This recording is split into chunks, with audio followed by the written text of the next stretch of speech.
Le phénix renaît de ses cendres, sans changer de nature. À l'époque que nous traversons, est-ce que c'est encore une image qui vous parle? Alors au départ, j'avais l'idée d'un phénix en version féminine, quelque chose de féerique, peut-être un peu fragile mais debout. Phénixa existait sur une toile, et la toile, c'est pas du tout mon terrain de jeu. Il me faut de la matière, du volume, de la résistance, quelque chose qui répond sous mes doigts. Alors Phénixa est sortie du cadre. Elle est devenue sculpture.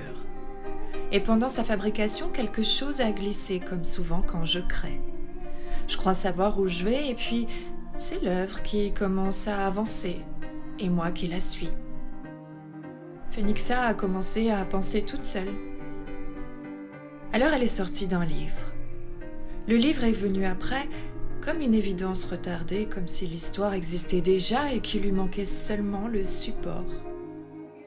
Alors je dis seulement, mais le support c'est quand même génial parce que c'est quelque chose de stable sur lequel ensuite on peut explorer plein d'horizons.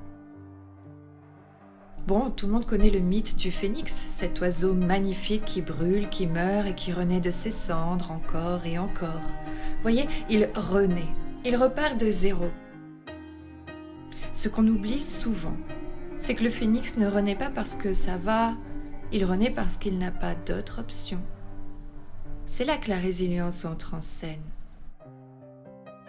Cette résilience qui est devenue un mot très contemporain en psychologie, qui signifie au départ que le matériel est suffisamment résilient pour retourner à son état initial. Et moi, Phénixa, elle m'a glissé une idée un peu différente. En tant qu'être humain, c'est difficile de pouvoir prétendre qu'on renaît. C'est difficile de pouvoir prétendre que l'expérience qu'on vient de vivre fait qu'on peut retourner à notre état initial, qu'on redémarre de zéro. Je sais pas ce que vous en pensez, mais toutes les adversités auxquelles j'ai eu à faire face ne m'ont jamais ramené à l'état zéro. Jamais. J'aurais eu envie, bien évidemment, mais ça n'a jamais été le cas. Donc, pour moi, la résilience, c'est pas un super pouvoir, c'est pas être invincible, c'est pas aller bien, c'est continuer malgré les blessures, malgré les fissures, malgré tous ces chapitres qu'on n'aurait jamais voulu écrire.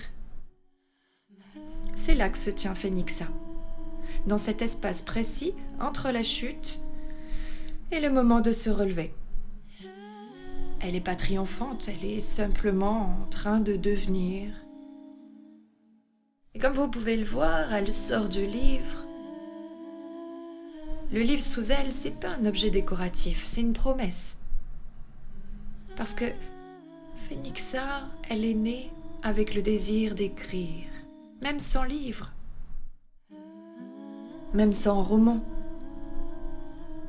Des fragments, des textes, des mots. Des mots résonnant à voix haute, des mots qui viennent de non-dits pour justement être dits. Des voix qui se transforment. Chaque mot devient un test, une petite renaissance, une forme de répétition générale. Finalement, la création, la créativité, créer, au fond, c'est peut-être accepter de renaître en version brouillon.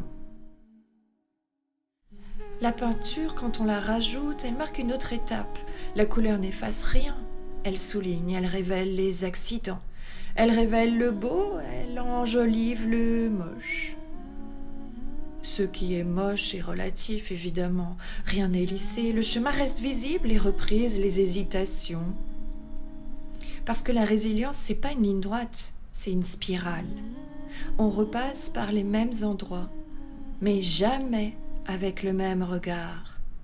Alors voilà, Phénixa sort d'un livre, mais elle n'y est pas enfermée. Son histoire continue, elle se réécrit, à chaque geste, à chaque mot. Et peut-être que finalement, elle ne renaît pas de ses cendres, elle renaît de ce qui se raconte encore et encore.